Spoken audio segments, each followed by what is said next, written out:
Hello there, you are watching Cruthú TV. My name is Rachel and here I am joined by Rosemary Langtry, encaustic.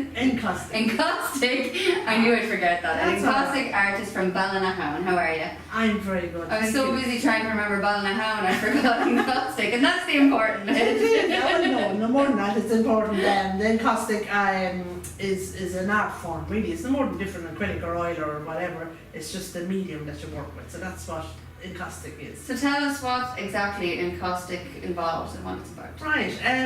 Encaustic comes from the Greek word enkausto, which means to burn or to heat. And what it is pigmented colour, wax.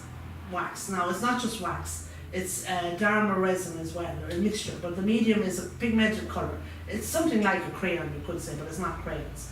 But what you do is you melt the wax with a hot little iron, a special encaustic iron, and you use it you melt the wax on the iron and you transfer it to a surface, which is a shiny surface.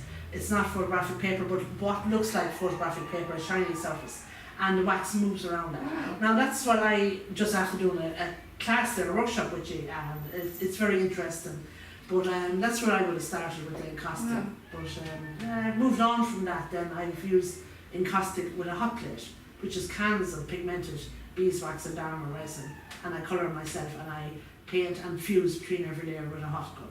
So for your exhibition here in Cruthú, it's a display of all these encaustic pieces. That's right. Yeah. There's different types of encaustic. I'm kind of doing different stuff now at the moment. Yeah. So.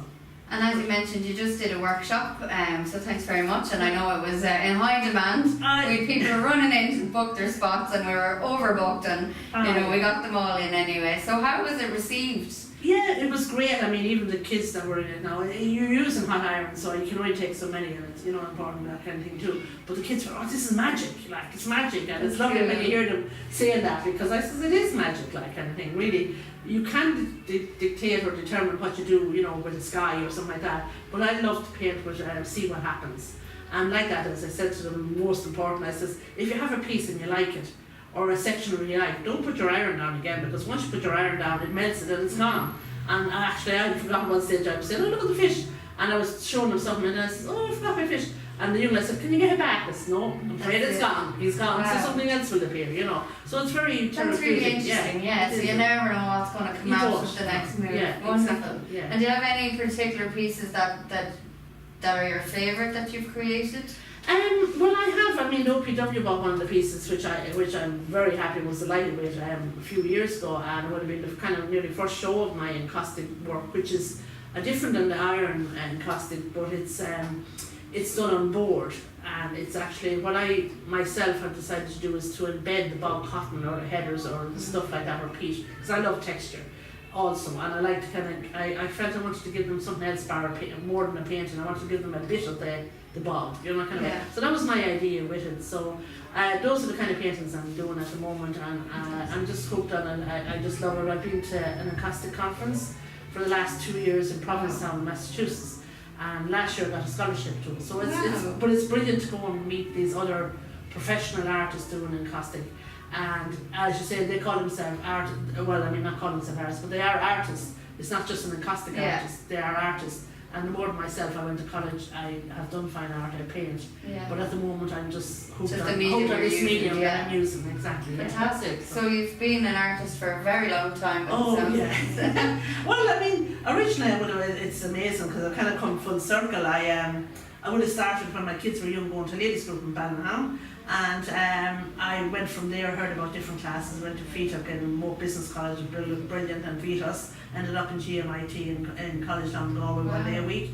And now, as it happened, I was in studio in Belmont for a few years, and then I was in the Abbey Road Art Studios in Athlone, which is part of the Loom Gallery. Then I was with Making Space, because we could only stay so long in the Abbey Road Artist Studios. So I went to Making Space, and then they had to move. So I ended up actually back home in the hall where I started art. So that's where I'm in my studio at the moment. Fantastic. So I didn't even kind of think for it. I didn't even think to rent there. Only the mayor of Athlone at the time said, when he heard that we had to move, he said, would you ever think of moving, to Ballinahown? I says, I never thought. So I'm delighted I'm there, and it's working out good. Brilliant. So apart from your studio in Ballinahown and of course you're exhibiting as part of the cruthú festival this weekend, where else can people find your work? Oh, well, Are you online? Have you a website? I have a website, but I really want to get it updated. But I'm actually going from here this evening now. I have 2 pieces in the summer show in the Suddis Art Gallery in Ballymore, and so I'm going over to that. I have Helen Keneally in Ballinahown. She sends a lot of my work. She has the bog oak sculpture, so of course the bog themes and that suits very well there. I'm a resident artist in the Les Radas Tapas restaurant in Athlone, and I have also worked in the Corner House Bistro in a coffee shop in Athlone. So, and then of course I have my own working studio and online. And I just say I'm everywhere. And then Border Vintage Week. We do Border Vintage Week as well, which is another venue every year that I do. So brilliant. It's busy at the moment. Well, look, thanks so much for talking to me, and I hope you really enjoyed the rest of your cruthú weekend. I will, and thank you very much for having me here. I'm delighted to be here. I was here 3 years ago, and I've come over for the last 3 years, keeping an eye on what's going on. So I'm delighted to be back this year. Right. Well, we're delighted to have you. Thank you very much. And thank you at home for watching. Thank you.